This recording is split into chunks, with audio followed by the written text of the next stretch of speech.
Ganda naman ng restaurant, oh. Ang dami nilang bulaklak. Wow. Ang ganda.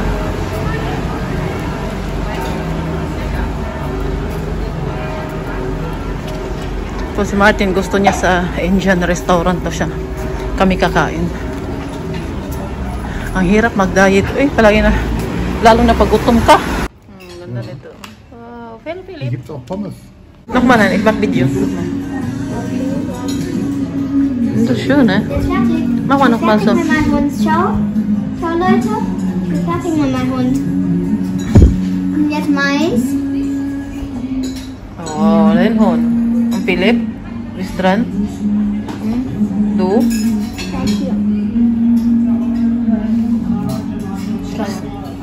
Was ist das? Schlange. Mach den Mund auf. Oh. Und so, Mama, so. Mama, du musst... Und ein Krokodil. Und Papa? Sogar ich hatte schon mal eine Katze gemacht. Und ein kleines Baby. Da hast du sogar Hände, Katze, Klappe. Cuma di aina kamera di SD. So, manggilin so. Then di aina beleta si kamera. Sit man gisi. May nakaharang. Alisin natin to. Bulaklak ni Martin. Nagantay kami sa pagkain. Wala mo ng kanin ngayon dahil nga nag-diet tayo. Nag-keto diet tayo.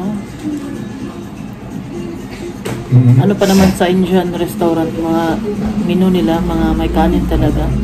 Pero yung pinili ko ay hindi. Ano lang, manok at saka may gulay. Si Fiona, oh. Kasama namin si Philip, si Fiona. Fiona. Ay, Fiona. Sige na, halo na. Si Martin, gusto kasi niya ito dito. Nakakain na kami dito last time. Matagal na ilang taon na. Kasi dito na restaurant, maanghang. Si Martin, adik yan sa maanghang. Kaya gusto niyang kumain dito. Kain po tayo. Ito yung in-order ko. Martin, kanin.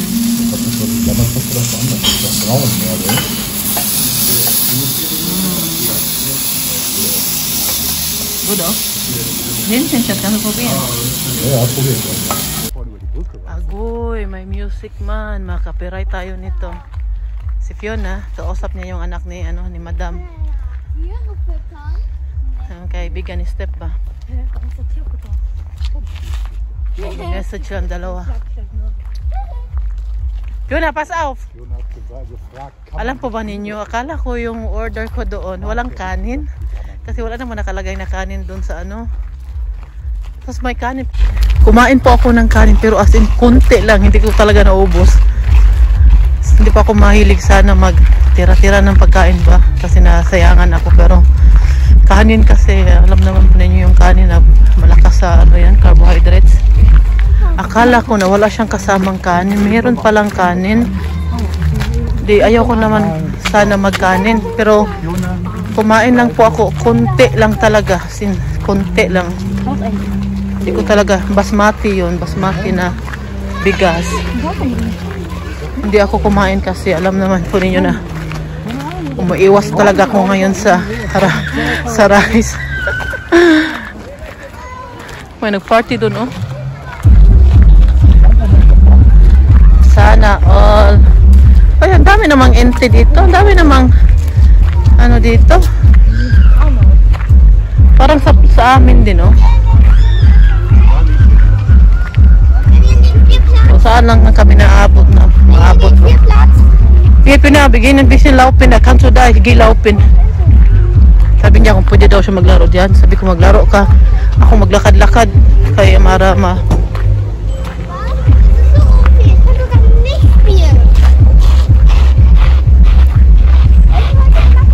Ako mo siya lang sa herbsihan.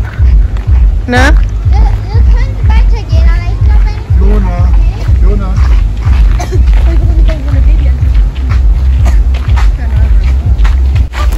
Ang ganda ang lakad-lakad dito. Oh. Kaya lang, may music. Maka-copyright tayo. Maka-copyright tayo nito. Fiona, pass off! Nagdandahan na nag-yellow yung ano. Kasi sa umaga po, malamig na siya. 8 degrees na lang, minsan 9. Sa amin, ganun na. Malamig na sa umaga, kaya maraming nagkakasipon. Inuubo. Puti namang mga anak ko, di pa naman sila nagkakasakit. Simba ko lang. Hindi pa sila nahawaan ba.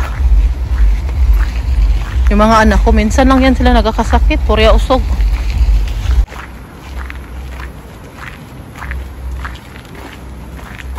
Yan si Philip, pag tulad na yan sa edad ni Michelle, ayaw na yan sumama. Ngayon, nag-start na ngayon siyang hindi sumasama sa amin eh. Pero ngayon kasi, pinilit namin yan para maggalaw-galaw ba.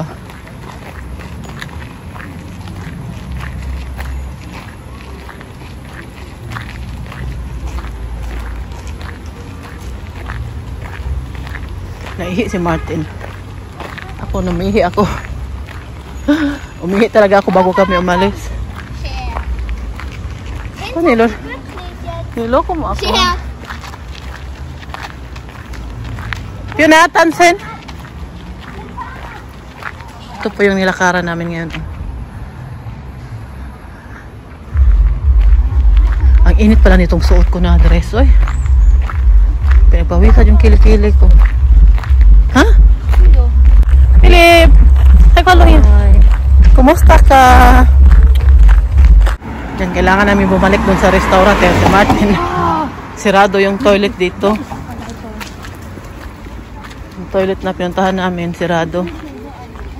Public toilet pa. Balik lang siya sa restaurant. At dito na lang kami sa city nila maglakad-lakad. Maganda sana yung nilakaran namin. May music doon. May party-party.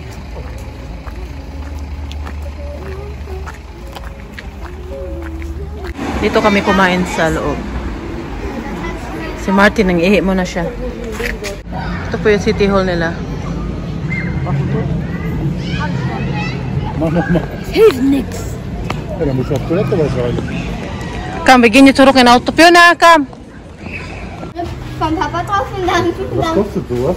Wie Dann viel kostet? machen wir 10 Stück in den Garten von. Nein, draußen, vorne von der Haustür. Im Garten. Und auch vorne. Er hat nicht den Garten. Doch, im Garten, na klar. Sabi ni Martin, bibili daw kami ng 10 na ganyan, tapos ilagay niya sa garden namin. Kommt der Web von Schotthorten. Da könnte man im Dunkeln sogar unseren Schuppen oben Da- abgebrannten benutzen. Besser das eine in unsere oder die kleine, ist auch okay. Magano kami, mag-Halloween party kami sa amin. Das sieht Fiona, schön pass aus. auf. Und andere Sachen noch dabei. Was kostet das denn? Papa, schau mal. Kann nicht so teuer sein. Papa, schau mal. Ja, Die ich schau hier. mal gerade hier. Das sind für Halloween, das kann ja noch. Guck mal, Pina. Guck mal. Katakot naman to. Guck mal. Guck mal, Schatz. Guck mal, die hier mal einkaufen. Ja, ja, das soll so sein. Ey, sollen wir mitnehmen und dann so vorstellen und dann kommt Papa so da rein und den aus und dann so. Ito yung mga diko nila. Pina, holst du bitte die eine Hand? Das? Ja. 1 euro 50. Aba ito po, hindi ko ako bibili ng ganyan kasi matakot ako pag makalimutan ko ba na sa baba bitaw, sa kela namin, Papa, ich hab die perfekten sa Socken basement für dich namin. gefunden. Lang, dami naman dito. Ey, Mama, ich hab die perfekten Socken für dich gefunden. Wala kami. Das sieht Noch gut die aus, wir wohl ne? im Garten verteilen können. Sabi ni Martin, bibili daw siya nito, lagay sa garden. Schaut mal, Leute, schaut mal. Schatz, nicht so sacken, ich hab Angst. Schaut mal. Dann wird Papa das anziehen so und dann so. Schatz, wenn wir so aussehen, legen wir so gegen das Kusche. Michelle, komm. Schau mal, schau mal. Ganda naman ang anak ko, eh. Was ist das da? Mein Handy, Das da. mein Handy. Das da. Mag-ano kasi kami ba, mag-Halloween party ba? Oh my God, ne. Ja, das Wie viel kostet das auch? Unsere Haustür, Schatz, kann man die machen, ne? Ja, das nehmen wir auch. Mama, ich habe ein Das auch? perfektes. Ich hab das perfekte gefunden. Wir können Das sind sogar noch 2 kleine, mein Gott. Ah, da, habe ich einmal Fuß verloren. Ja, ein Fuß nehmen. Dann gehen wir jetzt raus hier. Bevor ich noch Abend bin, oder? Meron na din silang para sa Pasko. Diko, pang diko para sa Pasko. Ang dami na. Ay, maghanap. Tingin pala ako para sa ano. Magalaw na naman yung camera natin. Pasensya na po kayo ha. Kung ito lang yung napakita ko sa inyo ngayon. Hindi kasi tayo umalis ng... Late na tayo nakaalis pa.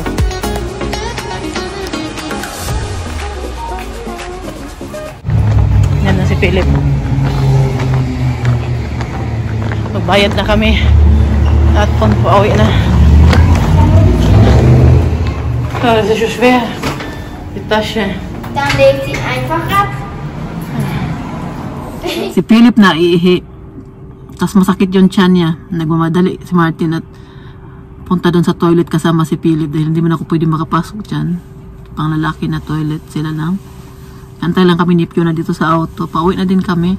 Alas 8 pa lang dito pero nag-ano na siya, start na siya ng dilim. Hindi na katulad nung ano pa no? Nung summer pa ba na ano na alas hanggang alas 10 maliwanag pa. Ngayon dandahan na maaga magano. Sa October siguro katapusan ano na talaga. Mag-start ng ano ba? Alas 6 ano na, madilim na. Parang sa atin na din. Kaya nihintay lang namin. Hindi po ako nabusog sa kinakain ko. Kasi asin kunti lang talaga yung kanin na kinain ko. Kasi pag hindi ko talaga pilitin, hindi ako papayat. Kanina nagtinapay lang po ako. Tapos kaninang almusal, inom lang ako ng kape at saka isang tinapay lang. At kaninang ano din, kumain ako ulit ng konti lang din kanina. Tapos yung ano namin, dinner namin, konti lang yun. Konti lang talaga yung kinain ko. Yung tiyan ko na, bago ako ba parang ang gaan. Parang walang laman. Pero kailangan ko talagang magtiis at mag-diet ulit. At sana tuloy-tuloy na ba, hindi naman mag-stop. Para hindi naman, kasi pag itigil mo, tas kain ka na naman ng kain, ikaw din naman yung ikaw din ang tawag niya na magsakripisyo. Kaya ito ngayon, may paa na nakita. Oh, kita pa ba ninyo to?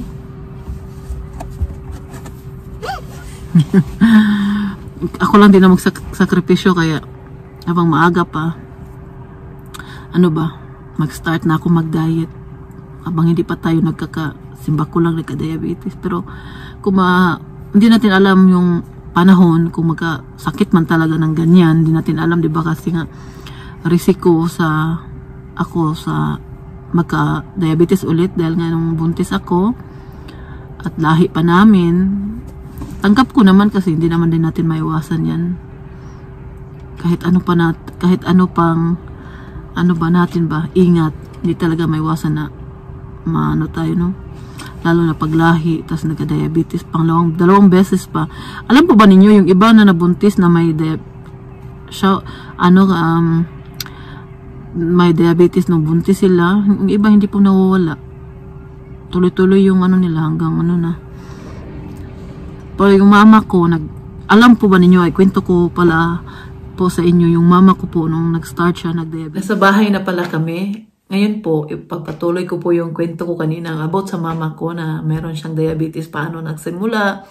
Dahil napag-usapan naman natin to, ikukwento ko na lang din po sa inyo. Sa mama ko po, nagsimula po sa kanya, pumayat siya, na hindi siya nagda-diet. Ano nga siya, grabe nga yung kain niya dahil nga sa stress, pinanaan na lang sa pagkain dahil nga nung matay yung kapatid ko. Doon niya nagsimula lahat. Grabe yung, ng mama ko ba, stress niya yung time na yun. So doon nag-start lahat, ang payat niya, pati yung pinsan ko nag-message sa akin na hindi na normal dahil ilang buwan na daw payat. Kaya pinagpa-check up namin siya, yun, doon na nakita na ang taas po ng diabetes niya, 400 plus. Kung sa hindi ako nagkakamali, siguro 450 ata.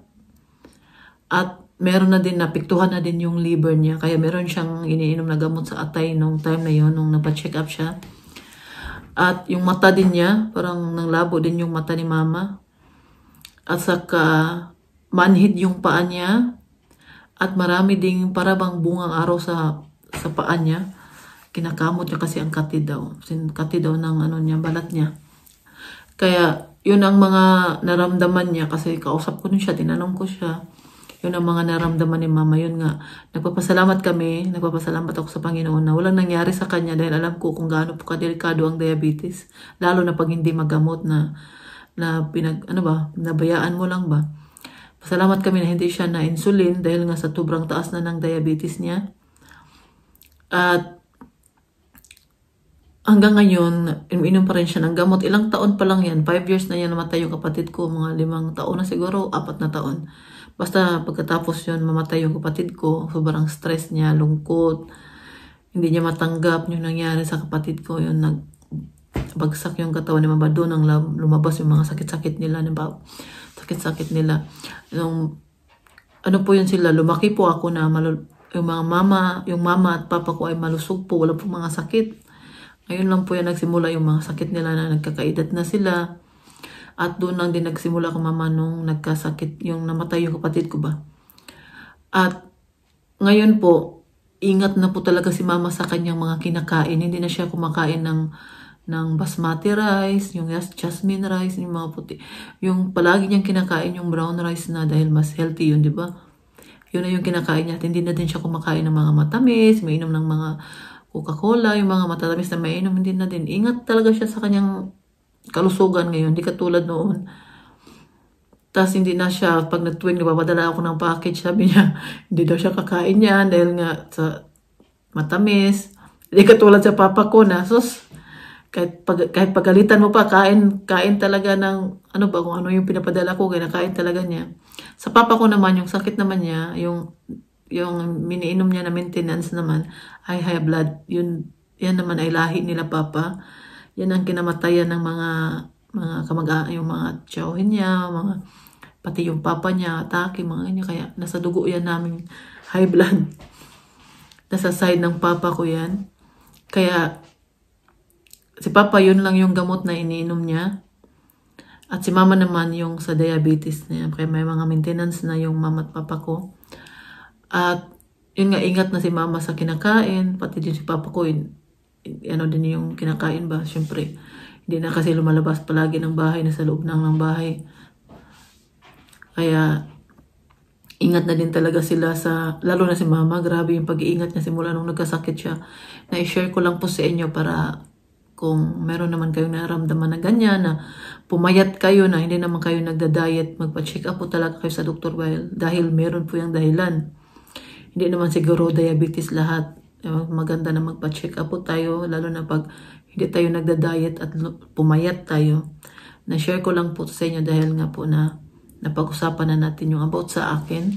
Kanina pala, kinontrol ko yung yung sugar ko. 103 siya kanina umaga. Wala akong kain. Pag ako po nagtitest sa umaga, pagkagising ko po yan, wala akong kain, walang inom na tubig, kahit anong wala akong iniinom. Kasi yan ang maganda pag mag-test ka ng yung pagkagising mo talaga sa umaga na wala ka pang kinain, yan ang maganda. Kaya yun, wala naman siyang normal lang. Sunday po sa inyong lahat. Andito tayo ngayon. Naglakad-lakad na naman kami dito sa gymnasium at ito na eskwelahan dito sa akin. O dari Al-Shule. Lakad-lakad muna bago matulog si Martin. Living the highs